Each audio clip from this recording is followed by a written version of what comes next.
chronological order. It's written in category order.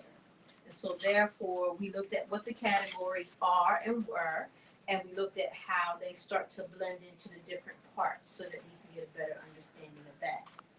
And then we ended with realizing that our starting point would be in the Gospels, and we would start at Mark chapter 1. So that's where we're going to pick up today when we jump into the Bible. But before we jump in, I want to go over two particular things when it talks about how do I understand and how do I take notes. So I want to go over two particular things in that area, and then we're going to seek to try and apply that.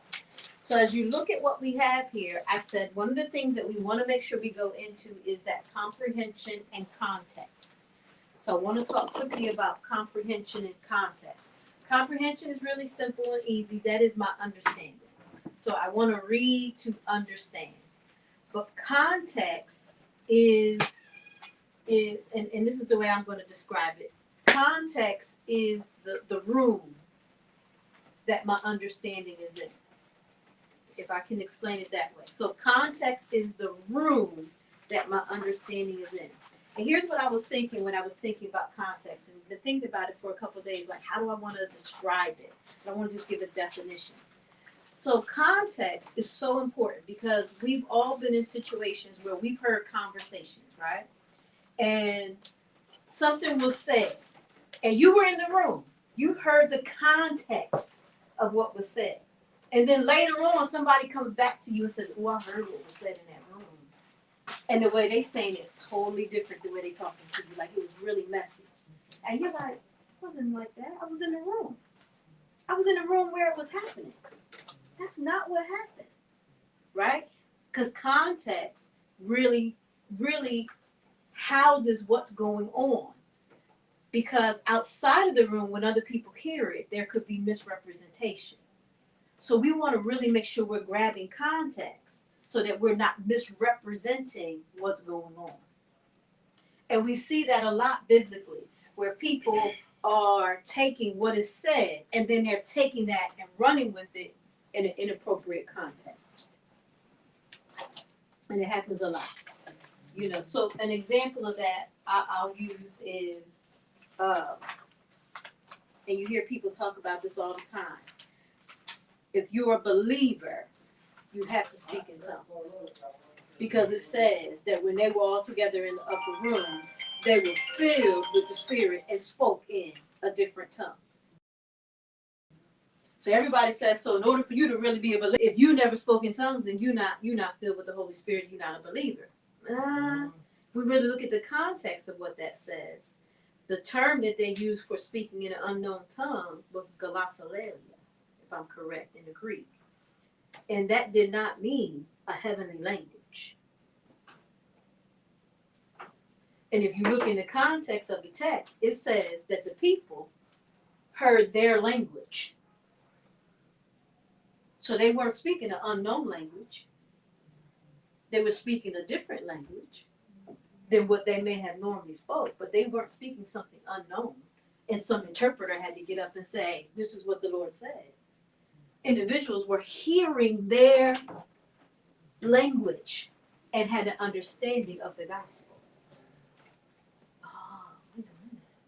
Context just changes all that now, right?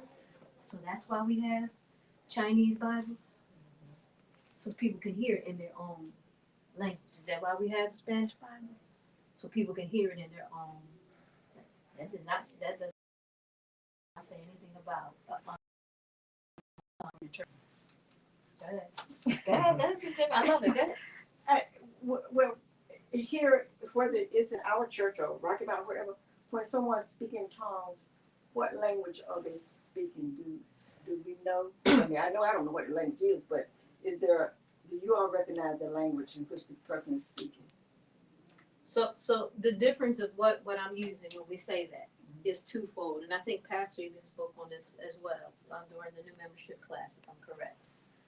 We have one language that we're calling a heavenly tongue, and the Bible has made it clear that if someone is going to be speaking in tongues, Paul was speaking on that there are certain ramifications that should go along with that in order for it to be in order. And part of that is there should be an interpreter. Now that tongue is an unknown heavenly language, and I can't tell you what that is. Okay, so But I can also be in a church, and there is another tongue, because they're speaking in their language. So if you go, for example, to a Spanish church, right? They may have an interpreter in that Spanish church interpreting what I'm saying in English in Spanish for them to understand what's being said. Now that tongue is something that we can understand. And I don't necessarily need an interpreter, the Holy Spirit interpreter to come. But what we're hearing is what we're calling a heavenly language that would require a heavenly or a person that has gift interpretation to come and give the interpretation of what that person just said. How would we know that person is interpreting Accurately?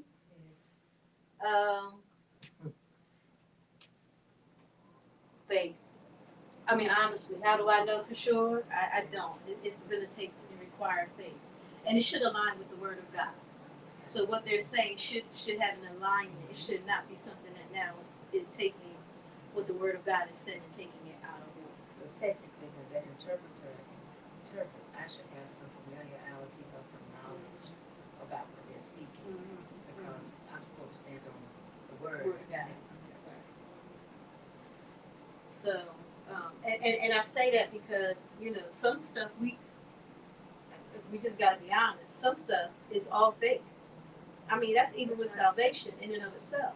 You know what I'm saying? Salvation is all faith. Salvation is all faith. It is. Because listen, you can't listen. I'm standing in front of you. I'm on this camera that they put out there right now for everybody to see. But the real technical point to this is you don't know if I'm saved or not. You can assume it. You can believe it by faith based on some of the actions that I may put forth. And it's like, no, that's definitely God, or she did this, right? But you don't know for sure. It's like a doctor. Just like we're not gonna know to the very end. We're not. Some things by faith, I'm just not gonna know, and I just gotta believe and trust God that that's what it is. So some things are faith walk, and faith is simply that. It is. I don't know what it's gonna be, what it's gonna look like, but I trust that what God has in store and has planned, that it shall be what He said it shall be. I mean, because the Bible's made it clear, and I'm going off, but He's made it clear where He says some of you are going to say, you know me, and He's going to say, I don't know you. Yeah, because it's even a lesson coming up this evening where he's talking about praying, and we said we pray and then we believe God He's going to do it, but then we come back, Lord, do it again, do it, Lord. Are you going to do it? And I do. I find myself when I pray for something, and it doesn't happen today, I pray again tomorrow. I may pray tomorrow night. So am I trusting God, giving Him time? So that's what I'm not doing. But I don't think that you. And I know there's a lot of some debate on that or whatever. But I think we have to give ourselves grace. First to that, I think we have to give ourselves grace because we're human, right? And so there are some things that I can take to God and leave it there, and I can be hands off. But then there are some things that I take to God and I don't leave it there in total because it's on my mind, and it reminisces on my mind. And so when it's reminiscing like that, and my spirit is troubled, I'm going to take it back to God again because that's the only place I know to take it. So I'm going to take it back again, and I don't think that it represents a lack of faith as much as it represents the humanity that we are. And sometimes we have these things until I can grab a hold of the fullness of that peace. I might have to keep coming back and saying, God, I'm trying here, and He knows. Just like what we read on Sunday at church, in Mark chapter 4, when he's on the boat asleep, and the wind and the storm and all that is coming, and they go and they say to Jesus, don't you even care that we about to die? And Jesus doesn't respond to them. He responds to the wind and the waves and the storm first.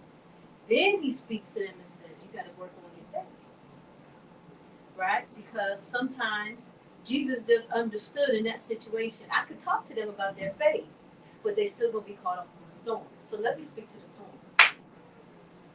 And now I can help you understand, right? Another point going off, but let's go back when we did our conference the last time, right? Remember we were reading in that one, we were reading about Jonathan and David. And we brought up the point, well, wait a minute, David lied here in this part. And we had a whole discussion on David lying. And I said, well, let's look at this. Did he lie or did he create a story? Because at that moment, in context, what David was realizing was, I can tell Jonathan that his dad is going to kill me, but Jonathan loves his dad. And he's not going to see what I'm seeing. And he's already made it clear, because when I said your dad's trying to kill me, Jonathan said, my dad's not trying. Now, I'm paraphrasing for everybody. I'm paraphrasing. But Jonathan says, my dad's not trying to kill you. And David understands in the context, if I keep going at this, him and I are going to butt heads. He's going to have to see this for himself. So he gives him the story. Tell your dad this. And if he does this, then I'm in error. I'll come back, all is well. But if he does this, you need to let me know. Jonathan's going to let you know. And Jonathan does exactly what David said. And his dad gets irate. And he realizes in that moment, he's right. My dad is. Because his dad bites his head off and goes off on him that bad that now he realizes, and he gives David that warning by sending that bow and arrow out there for him to know. So context really does matter when we look at it, and then some things we have to go at it and think. So we understand context. So comprehension is just my simple understanding. Context is the room where my understanding is happening. Now, the next 2 points that we have down here, these are our actual working points. This is where you start to do some of your work. Because you don't want to just end your Bible study with reading. Now, let me say this. Wait a minute. Can I just read? Yes, you can. You could just read the Bible and walk away. Hear me. And you can come to church and you'll have some familiarity when the pastor is preaching. Where you'll be like, oh yeah, I know David. Oh, I know the Jonah story. You can't just do that. I'm not saying you can't. But if you really want to dig deeper, so that when the pastors are preaching or the ministers that are coming in are preaching and they're making various points, and you want to grab more to be like, oh, that's what that was going to be, then you want to do a little bit more in your study area. And so here are some simple things that you can do in that study area. One is summary writing. And we're going to talk about, we're actually going to practice it today. So summary writing, and this is funny because you always thought that's, well, I thought this anyway, me. When I got in high school and got out of college and all that, I was like, oh, all this reading stuff ain't, you ain't really using. Like, nobody's asking me what's the main idea anymore. Nobody's really asking me, what's the context clue. Nobody's asking me what's a prepositional phrase and all of that. But what you come to learn is it's not them asking you those questions anymore. It's your application of those things as you're going through your understanding. So summary writing is one of those things where you're like, I did that, but that was just for them to see that I understood what I read. But now actually summary writing is going to be for you more than anything to gather your understanding of what you just read. So summary writing, everybody, is exactly what you've been taught. It is a quick writing. When I say quick, I mean really quick. You should not have a summary that is 10 or a complete page. Summary writing really needs to be something that you put together that's maybe 2 to 3 sentences, maximum maybe about 4 or 5. Now that doesn't mean count, because I know my third graders would be like, how many sentences? And I had to stop putting numbers on it and say as many as you need. But I am saying that if your whole page is full, you didn't do a summary writing. You just rewrote the whole chapter. That's not a summary. So it should be a very quick write. That's number one. So we're going to do some summary writing today. For those of you that are at home, make sure you got paper and pencil because you want to do some summary writing. The next thing, everybody, is outlining and annotation. So let me talk about annotation first, then we'll talk about outlining. Annotation is simply this. This is when you see people with marked up Bibles, right? Annotation is, one, could be the use of your highlighter. So you want to have a study Bible that you are okay with writing in. And I know we've grown up with the concept you don't write in books. That's not correct. If you really want to accurately use your book, you should be writing it. So, quiet as it's kept, shh. There's many third grade books where we use a little light pencil because I was teaching them to annotate, but then we tried to erase it. Because you want to write right where you're getting it. So those little side columns in most of your books that you have, that's meant for annotation. And those are your quick sentences that you want to write about whatever you just got from that real quick. So annotation, you're writing what you got from there, right in the text itself. And if you're not writing it, then go ahead and highlight it. And if you're like me, you're gonna do both. I highlight and I annotate. Now, outlining is where you're doing a lot more. Outlining is where you're really going to take your information, your comprehension, your context, your annotations, and you're going to dig deeper into it. And you're going to deal with it in a much deeper way. So, here we go. I'm going to give everybody an outline. So you have a sheet to kind of guide and build your outline. So this is where, and this is kind of obsolete a little bit, but I think still necessary, where you use your Roman numerals and all of that other stuff. So we're going to do some outline. Now, I did not outline all of Mark chapter 1, because as you can see, and this is front and back, so we got a little part on the back, that's 28 verses. That's already pretty aggressive on my part. You said you would go through 28 verses. So I don't think we'll get through all of it, but we'll get through a good portion of it. So here's what we're going to do with Mark chapter 1. So all of you that are watching from home, go ahead and grab your word. We're going to go to Mark chapter 1. Now, with Mark chapter 1, when it comes to your study Bible, everybody, the power of your study Bible is usually your study Bible will give you some background information. And that's a good thing to have when it comes to your study Bibles, to have a Bible that gives you some background information. One of the things I want you to know background information-wise for Mark is, first of all, noting Mark is not one of the disciples. I heard that. So go ahead and note that. And you can just put that right up there next to Mark chapter 1 on your outline. And those of you at home, you want to go ahead and write it right up here if you just want to make a note. So Mark is not one of the disciples.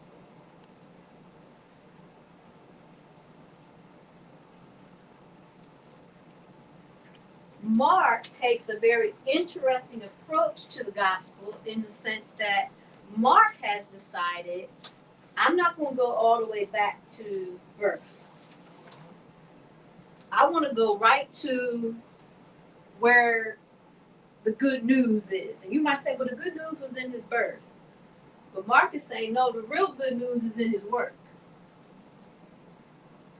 So Mark says, I want to jump right to the good news of his work. So he shows us in his text quite a bit of Jesus, the servant. One that did not come to be served, but to serve. So Mark's gospel is very fast-paced, and it is meant to be fast-paced. It is meant to be right to the point of the work of Jesus.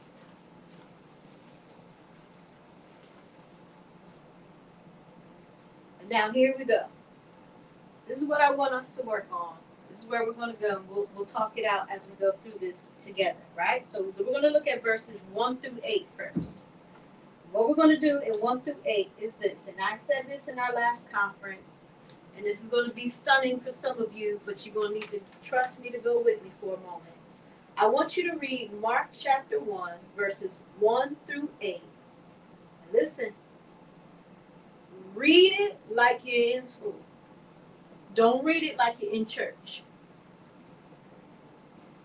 when we first talk about this, I don't want us to even talk like we in church. Don't give me the spiritual. And I know somebody's already like, what's she talking about? But that's part of the problem. Because we read the text so hooked that we've got to get some revelation and some spiritualization out of it that we miss some of the basics to it. And the basics will lead you to revelation as opposed to trying to walk in and I'm trying to make it spiritual and get revelation. So I want you to just read like you're reading in class, verses 1 through 8. And then I want you to stop at home, just follow us. But when you're done, just take a look at me. Let me know you read it, you're done. And then I want to talk to you how I want you to pull it out so we can summarize it. Okay? All right, so let's go ahead. Let's just go ahead and read it. Take a moment. It's going to be quiet as we read. And we're reading to ourselves, just so you know.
Some eyes on me.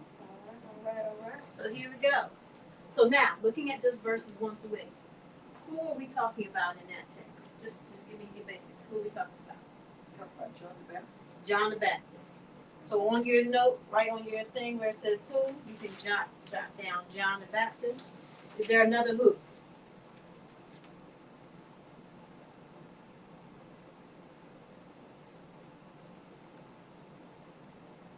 Is there another who?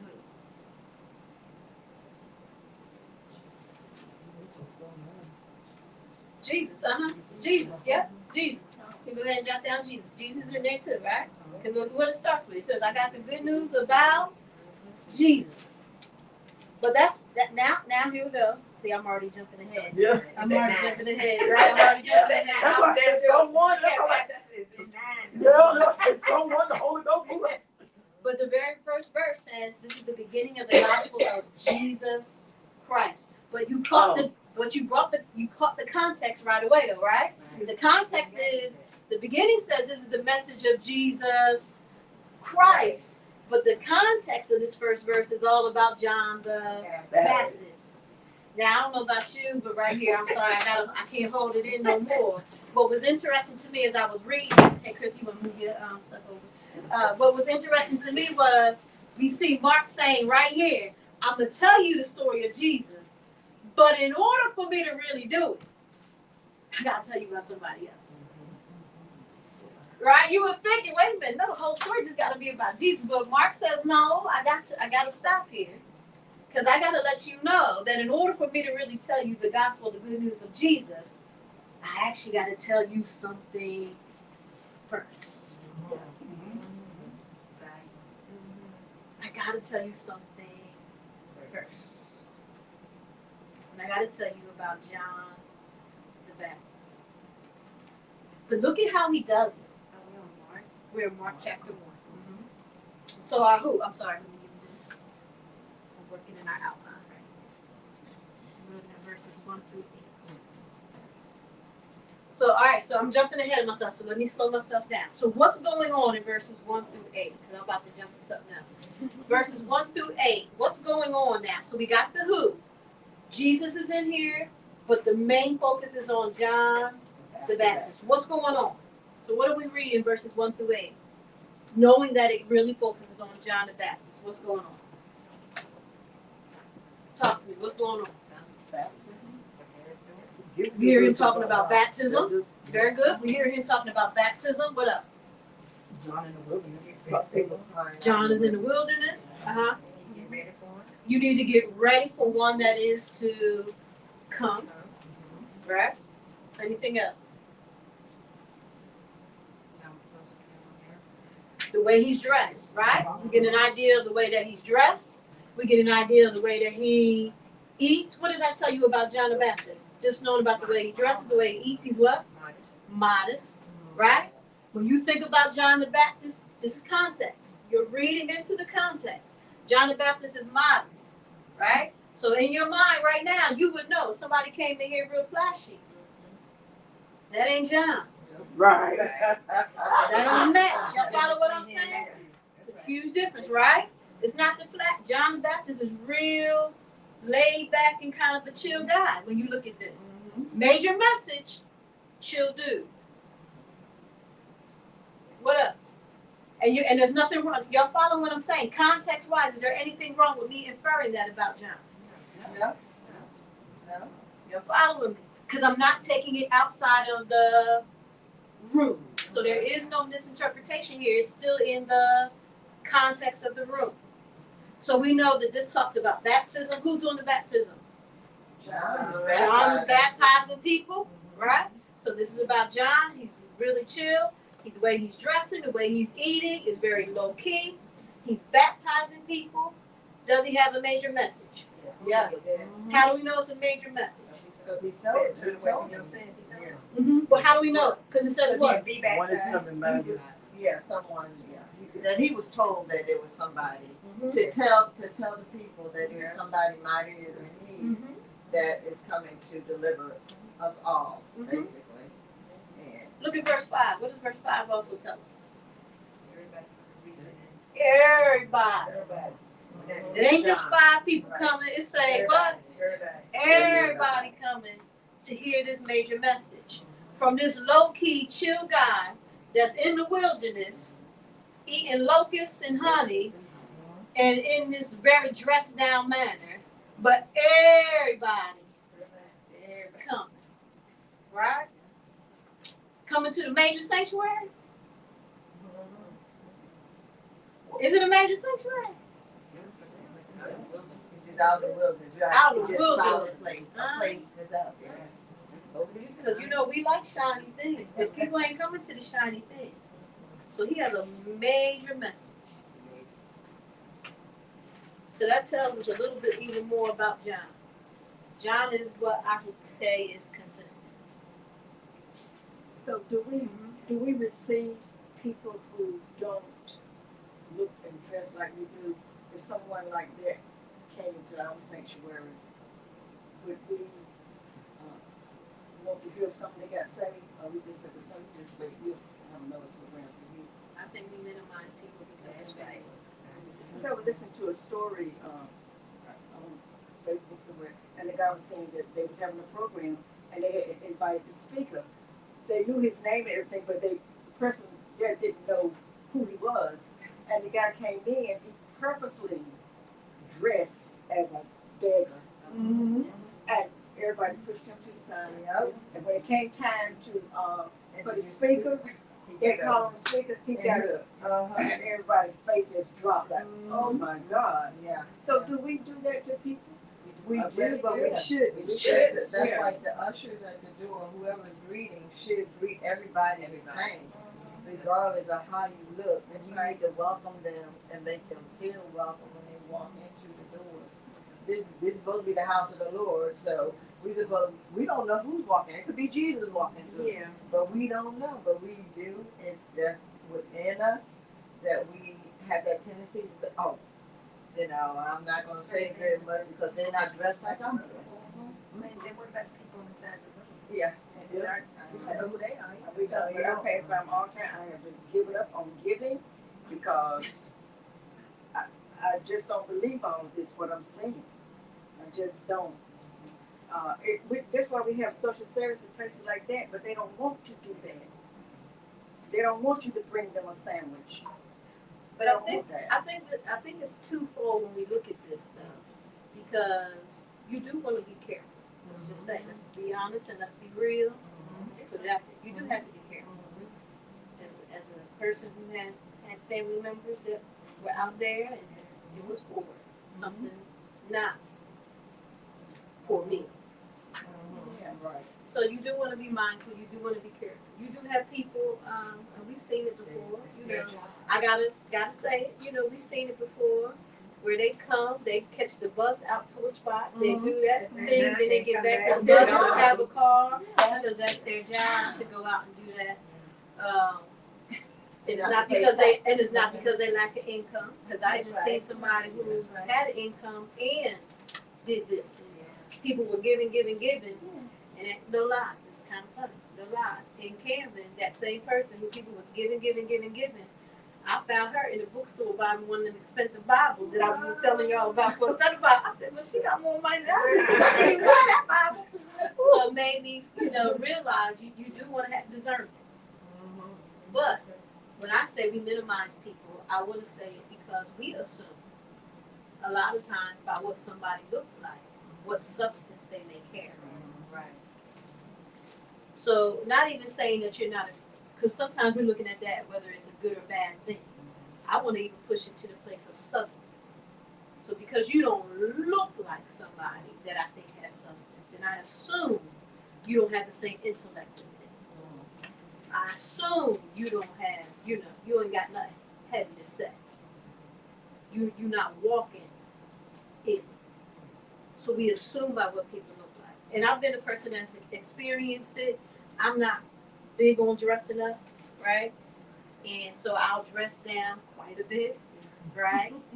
And I've been in those positions where I wasn't dressed up because I knew I was going to put on a robe to preach in. And because I wasn't dressed up, and I was with somebody else who was dressed up, when we walked into that church, the assumption was she was the preacher, and I was not. I've been in places where because I wasn't dressed up, I was told, no, you have to sit in the back because you have to have on a skirt in order to sit further up. So my only seat was the back because I was wearing a pair of pants. So we do that and we minimize people, and those are things that we really need to not do, because as we see here, this very low-key guy in context had a heavy, heavy message. The other thing that I like about him, it says to me, because why are people coming from all over? This consistency.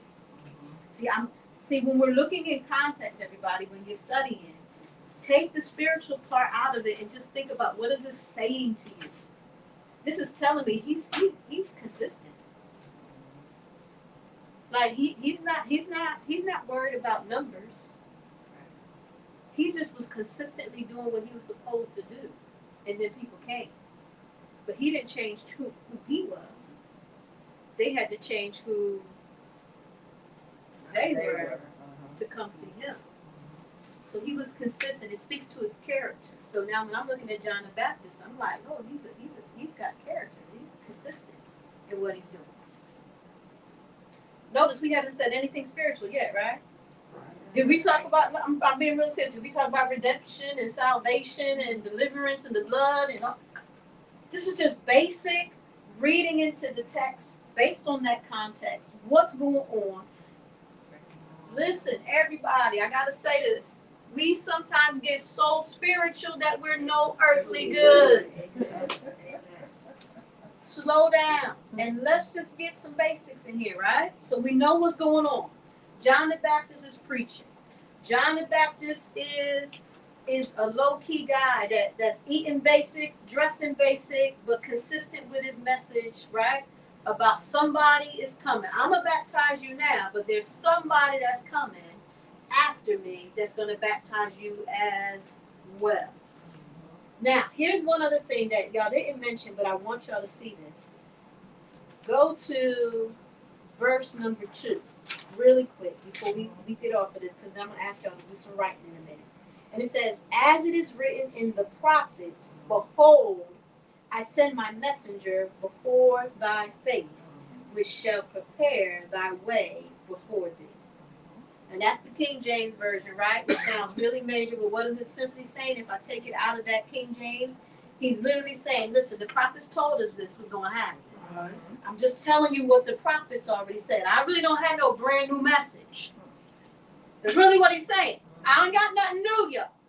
This ain't nothing new. The prophets already told us that this was going to happen, that someone was going to come, and a messenger, right? And this messenger is going to prepare the way. So Mark is writing in a very interesting way here because he's telling us that this is the gospel of Jesus. But in order for me to tell you this message, I got to tell you about John. And now let me link it for you. Here's why I got to tell you about John first. So he gives us this Old Testament reference to explain why I'm going in the direction that I'm going in. I'm telling you about Jesus. This is all about the good news of Jesus, but I can't tell you this until I tell you about this part. Here's what I want you to write as a side note. Home here, side note.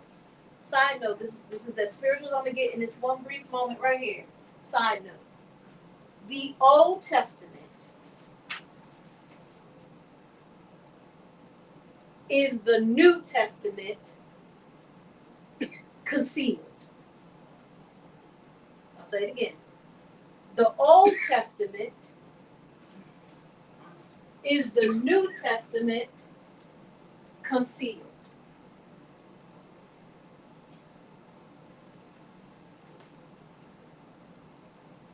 Part 2 to that. Here's part 2. The New Testament. The New Testament. That fan. Is this? It's like Turn off. We're gonna go back and forth because I'm gonna get hot in a minute, but you get it. You want to switch places? I'm gonna move. So Okay. the Old Okay. Testament is the New Testament concealed. The New Testament is the Old Testament. The New Testament is the Old Testament revealed. Yeah. Now, what do I mean by that? For those of you that definitely have been participating in Sunday school, you have heard numerous times the lessons that we've had that have been speaking to the New Testament to come. New Testament. Mhm. And then you've been noticing in the New Testament, they keep saying, because it was said before. Yep. And that goes back to, like you say, history. Going up and down. Mm-hmm. And so since we're in this area, and I didn't enjoy it, I don't like the pop. Isaiah. Yes. Yes. So I thought about what you said last week in regards to how the connection with the categories of the books. Mhm. And whenever I read Mark, it drew me back to Isaiah Mhm. and what he was prophesying, what God had gave him to prophesy and tell. Mhm. He's able to make that connection with Mark. Absolutely. It is an Isaiah prophecy. Absolutely. So everybody's seeing that, right? Yeah. So we see that happening. Now, all right, I'm gonna leave that alone for you. I know. So we know what was going on, right? So when I'm writing my notes, so here we go, everybody. So how am I outlining and annotating? So you might be, for example, in your Bible, if you were annotating the text, you might have written something like, the Old Testament said this about John the Baptist. You might have written that in your notes, right? Or this was from the book of Isaiah. Isaiah prophesied about John the Baptist. You might take a note just with your own pen on your side notes of your Bible. So like I was saying to you, when you have a study Bible, you see these little notes, these little empty spots. Uh-huh. That's where you just annotate. Now this Bible I brought with me today, I don't have annotations in it. But y'all saw my other Bibles where you saw I wrote it and stuff like that. Because you annotate. So annotate is just writing in as you're reading and you get that, oh wow, that's important right here. I want to take a note. That's annotation. Outlining What I gave you here is where you're writing more extensively. So you would write more because you have more spaces and writing to do. So now I gave you this sheet, but you could duplicate this in your books, in your notebooks that you have. You could duplicate the same sheet of paper with these same categories. So you always want to outline under the connection of knowing who we're talking about, who's in this text, what's going on, and then the last part is any key things. So really quick, I want you to write any key things that you pulled out of verses 1 through 8. I want you to just take a moment. Remember, is this a lot of writing here? Not really. So real quick, write. What was one of the key things that you took from verse 1 through 8? I want you to go ahead and take a quick second and write that. At home, quickly write. What was a key thing you took from verse 1 through 8? And listen, still not spiritual. Don't go spiritual. Just what did you take? Key thing. Don't get spiritual yet. Okay. What did you get from verses 1 through 8? Just one key thing. At least one. Let me say it that way. And when I say key thing, the thing that hits you. Everybody understand what I'm saying?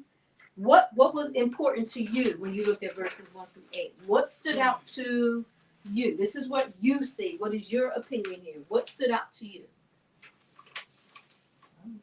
I said baptizing in nowhere. Okay, write it down. There you go. Yeah. There you go. Write it down. Write it down. Write it down. Write it down. It's okay.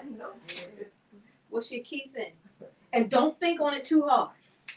What comes to mind, let it flow out.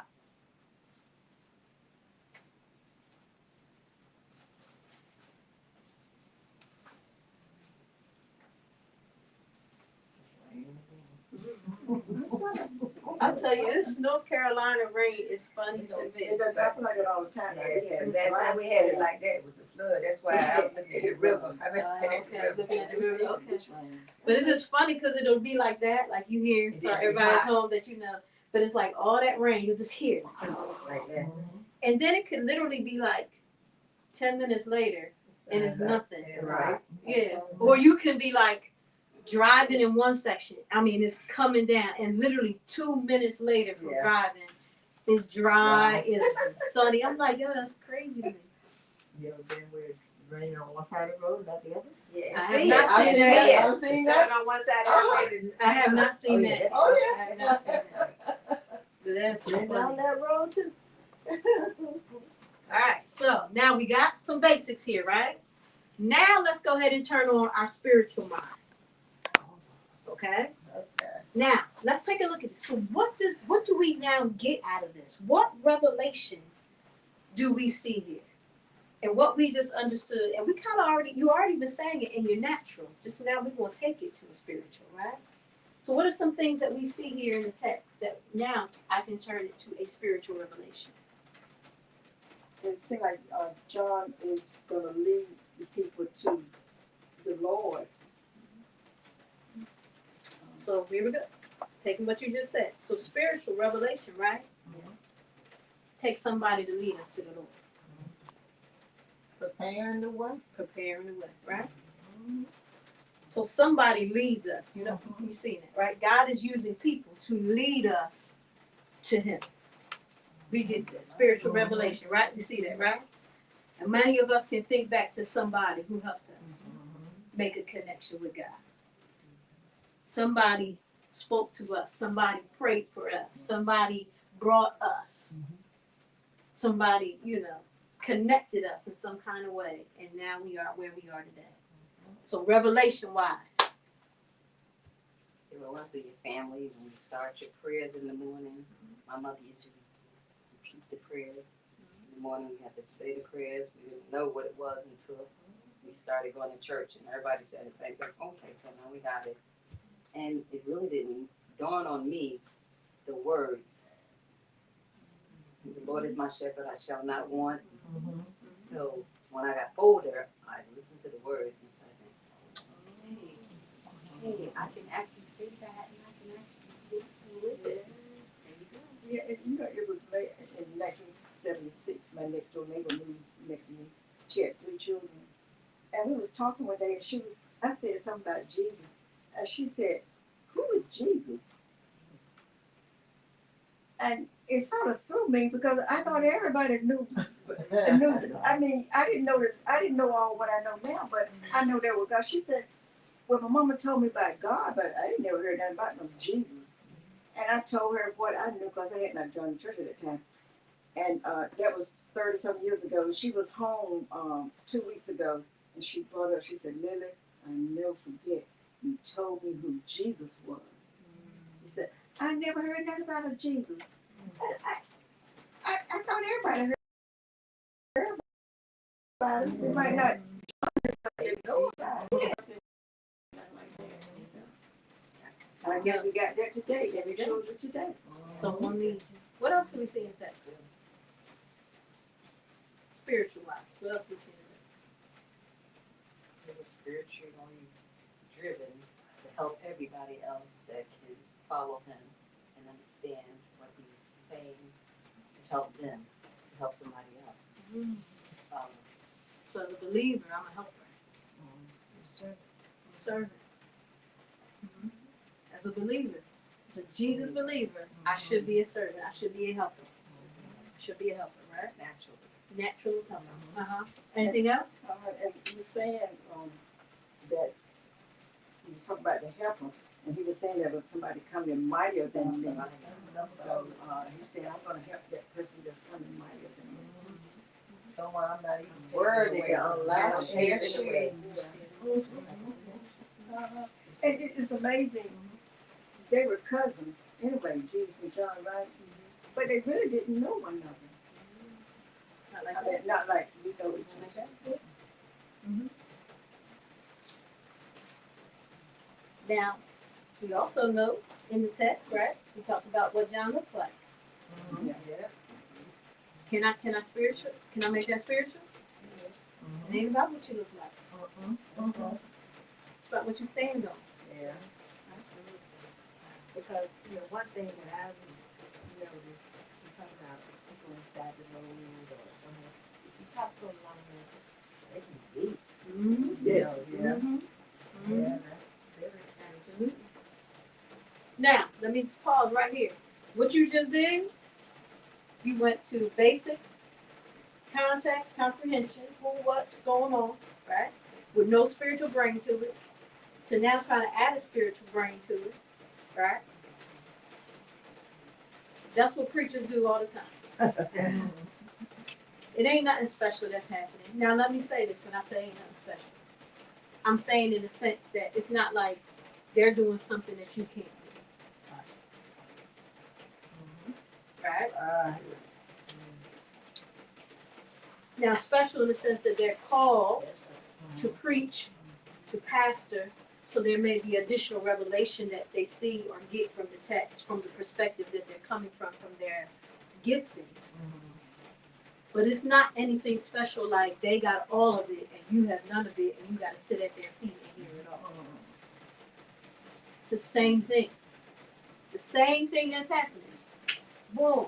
If I was preaching this word, I would go through the same process and I would come and I would talk to y'all from the same thing, or just the small stuff that I'm seeing from the text, and I would flip it to something spiritual, and I would say, "Oh my God, right here." Yeah.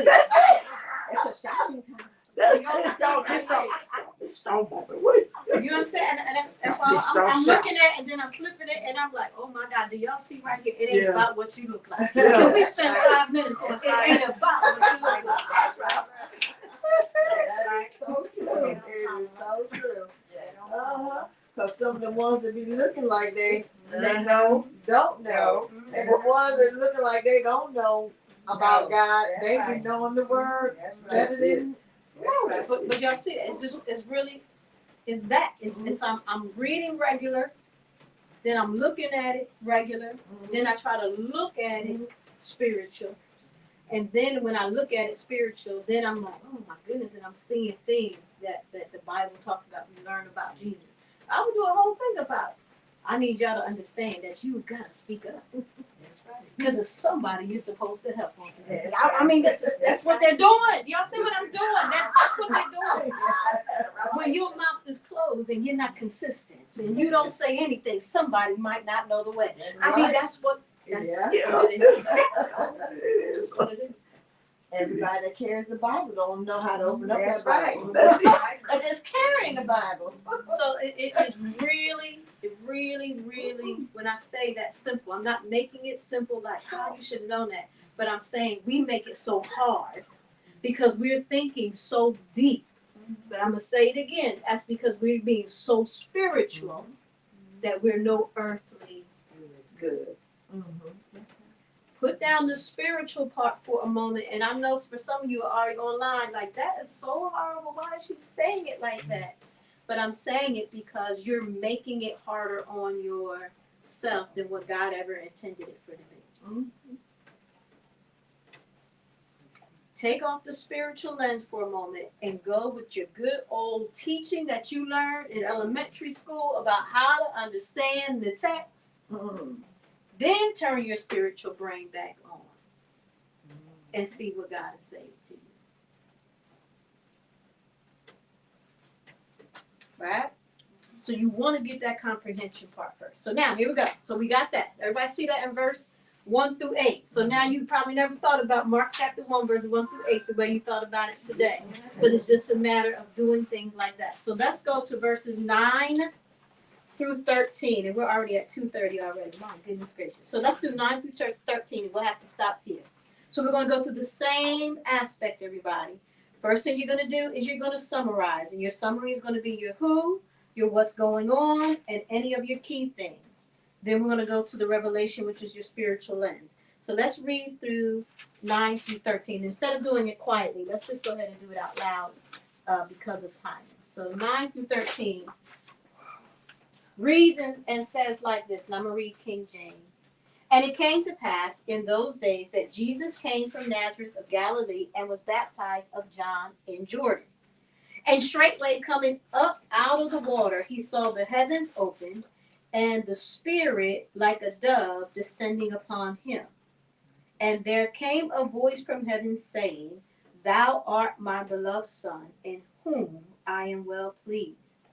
And immediately the Spirit driveth him into the wilderness, and he was there in the wilderness 40 days, tempted of Satan, and was with wild beasts, and the angels ministered unto him.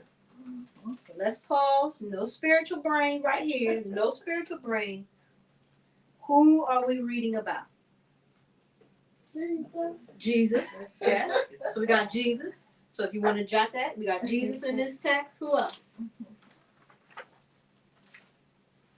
We got Jesus. We got John again. Yeah, we got John again in the text. Mm-hmm. Anybody else? The devil. The devil. Mm-hmm. Mm-hmm. Anybody else? Satan.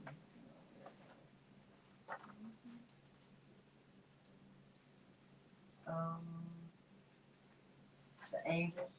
Angels. Mhm. So we got Jesus, Satan. John, Satan. Satan, angels. Angels. You got animals. Okay. And the animals. Animals. Oh, we got one more character I want to hear. One more Spirit. character. The Spirit. Very Mhm. good. The Spirit of God. Very good.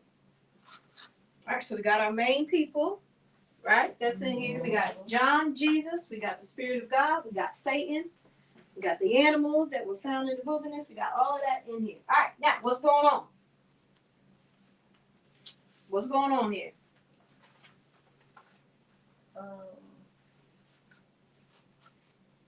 Jesus on the way. All right, so the first thing we got is Jesus got baptized. So we got Jesus' baptism. Okay, Jesus' baptism is here.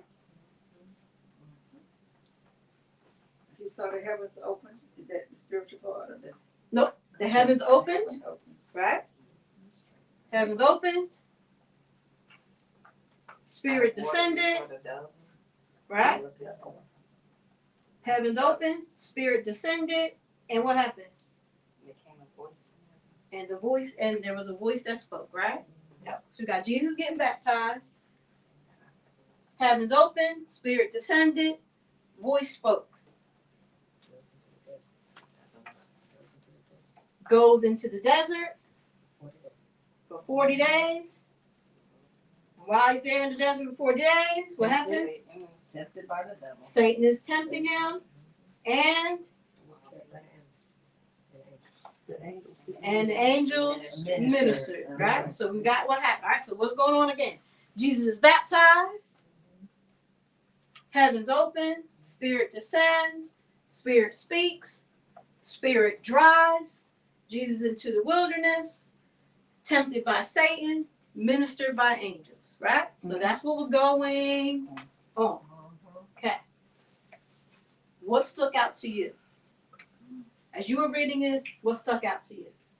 Oh man, I was reading this and this is what I saw.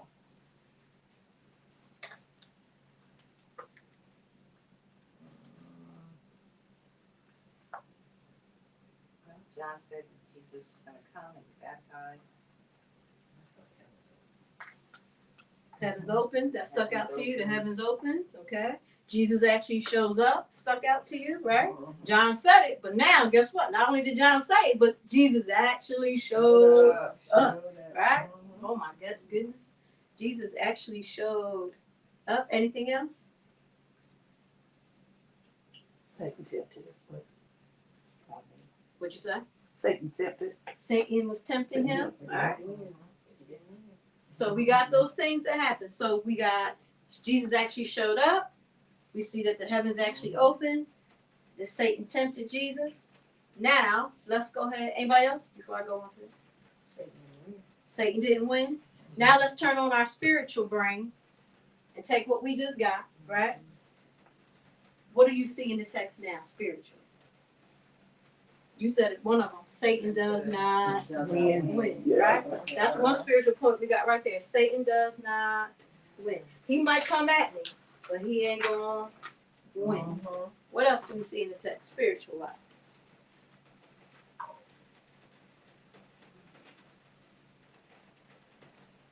And those of you that are home, go ahead and type it in the chat so we can go back and see what you were saying. What did you see spiritual life as well?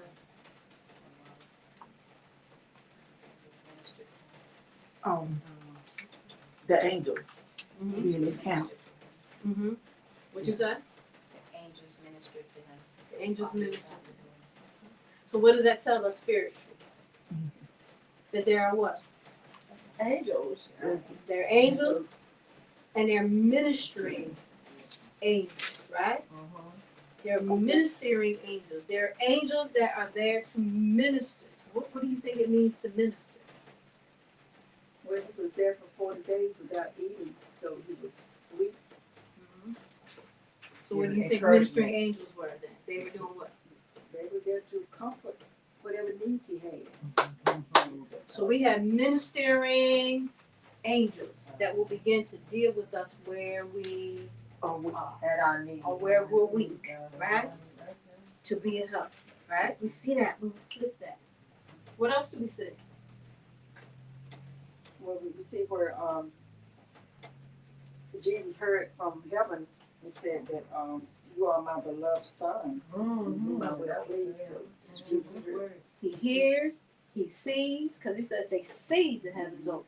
They see a spirit descending like a dove, right? Now, right in there, spirit descending like a dove. Here's our back to our English class, right? What does that mean? Was the spirit a dove?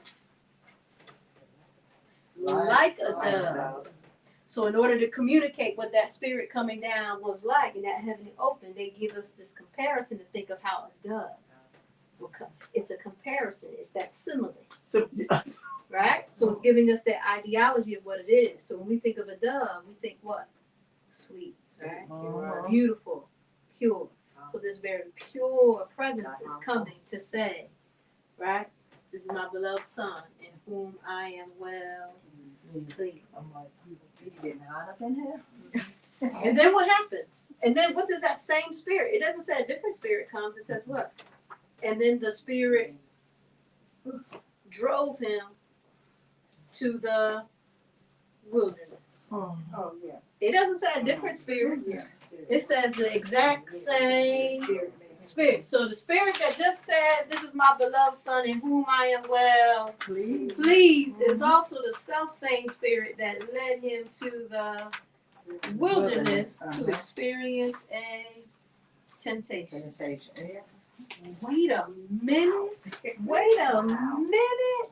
So are you saying that the spirit led him to a tough situation?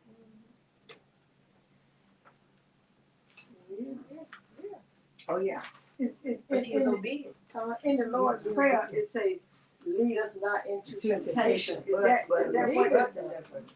that what it's talking about here? But He now was led into let's take temptation. a look at this, because I don't think, and Pastor can come in and correct my interpretation, I don't think that he's saying that I'm coming to lead you so that you are now in a place where you are tempted. I don't know what I'm saying. Look at your back. But I was ready to feed you. That's how I was ready to serve. I think wilderness to me is like a place of preparation, Yeah.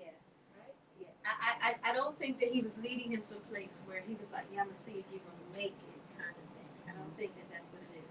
But I do think that he was leading him to a place of isolation. He was leading him to a place of where, I'm going to deal with you. Because obviously, if he had Satan, if Satan was there and he had ministering angels right behind, there was always going to be ministering angels there. So I don't know if that was an opportunity for Satan to show up when he was being driven by the Spirit in that moment in preparation, right?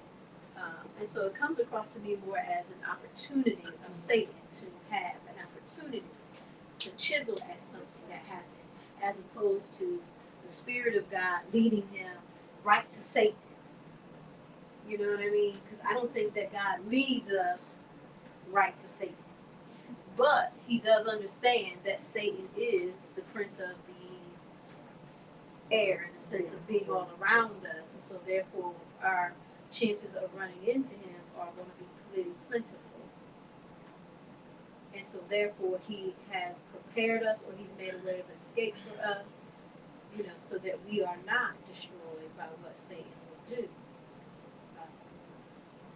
So I don't think in the interpretation that it is that the Spirit said, now I go right over here, and Satan was just like sitting right here like, yeah, I'm waiting for you to show up. You know what I mean? And the reason why I say that, because then when I say that with my interpretation, because we talked about this, so I'm not going to be saying something that's going to be different than what's already said. The reason why I say that is because we know that Jesus is a man of isolation. If you continue to look at him in ministry, it consistently says, and he went away to be by himself. He went away to pray by himself. He went away to go by himself. So by himself was not something that was foreign. It was a place where he was resetting. It was a place where he was taking in what was going on, and ready to go to the next ministry point. A lot of times he didn't get to do everything he wanted to do when he was resetting, because they would come and say, oh, well, you're needed. I mean, even what we just read in Mark chapter 4, jumping ahead, but he was in the boat on the bottom part by himself, trying to take a little bit of a nap, a rest time, a place by himself, and then they came and said, don't you even care, we're about to die. So I think that it's very natural, and I don't think it was that God was sending him to have the devil who's sitting right there like, I've been waiting. I don't think it was that, because, and I say that for points that I made, and also because if the angels were there, it tells me the angels were always there. And they were ready to step in after what had gone in, which meant they had been there. They weren't not there. That makes sense. So again, we have the revelation. So when we look at the revelation, we can understand some things about Christ in this situation. So we understand that he had to hear from heaven, right? And he gets the stamp of approval. We see that he goes into places of isolation. Again, this is stuff that you hear preachers preaching, right? It's not major revelation. It is what the text is showing us. We're just turning on our spiritual eyes to look at it. We see he steps into isolation. We see that he's tempted by the devil, right? We see that temptation does not win out. And then it says that even though he's been through all of that, the Bible now tells us that there's ministering angels. That angels come in and begin to provide relief unto him in one of his most toughest situations. It shows us that Jesus is just like us in every way as a man, so that he knows what we go through. He knows it. And that's an emphasis in Mark, because he wants you to know that Jesus knows you. See, and as a preacher, you would hear the preacher say, Jesus knows you. And it sounds so deep, right? It sounds so deep. But the reality is, it's in the text. It really, it's just the way we flipped in the spiritual revelation. So, here's what we'll do. So we did verses 1 through 8, and we did verses 9 through 13. I'm leaving you guys with this, where you can do some more of this kind of look through your word for verses 14 through 20, and if you flip it over to verses 21 through 28. And then next week, we'll go ahead and pick up at the next set of verses, because this is actually, I think if I'm correct, it's like 40 verses in Mark chapter 1. Like, it's a lot. So I was being aggressive, thinking I would even get to Mark chapter 2. But we're going to look at Mark chapter 1, and we'll go into the next set of verses, and I'll break them down, and we'll do that. But next week, everybody, what we're going to focus on is still in text revelation. Like, what is the text saying to me spiritually? But then we're going to talk about word studies.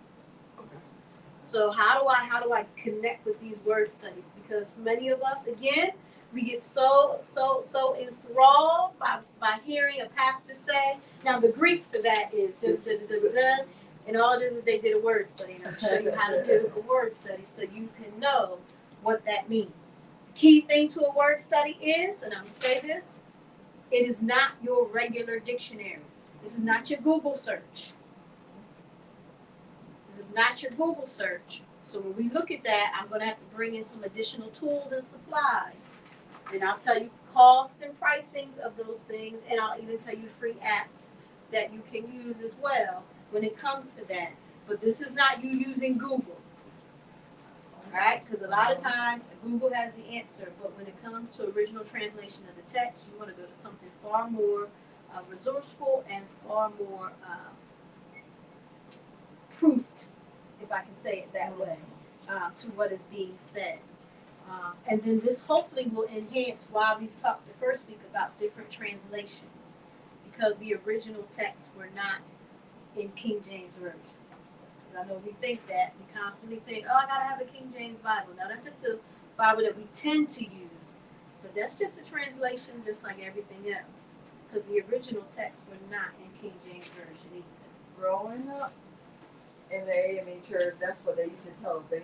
The pastor, they had to be the King James Version. That's the only version that they could use. That's the only one you saw in the house. Exactly, right. That's And that is 100% true. That's the only thing I knew growing up. I ain't gonna lie, that's the only thing I knew growing up. version, it does break it down and allow you to really understand what was being said in that particular text. So we are going to go into that in our next session, and I'm looking forward. I love doing word studies and stuff like that. So we'll go into that next time around, so we can see some of those particular things. Then again, you can choose how you want to go about it. You can study your word by just simply reading, or you can say, I want to dig a little bit deeper and use some of these methodologies to help you dig just a little bit deeper into that word. But I just want you to know, it's not, some of us as pastors, we are ministers, we're not doing anything really, really amazing. We're really not. And so I want you to know that you can be just as much involved into what's going on with that as well. All right, so thank you everybody for joining us on today. Next week we'll be back. Listen, stay safe out there, especially with all this rain going on. But thank you, everybody. All right. Amen. I miss you ladies. I won't be here Sunday. I'll be leaving to go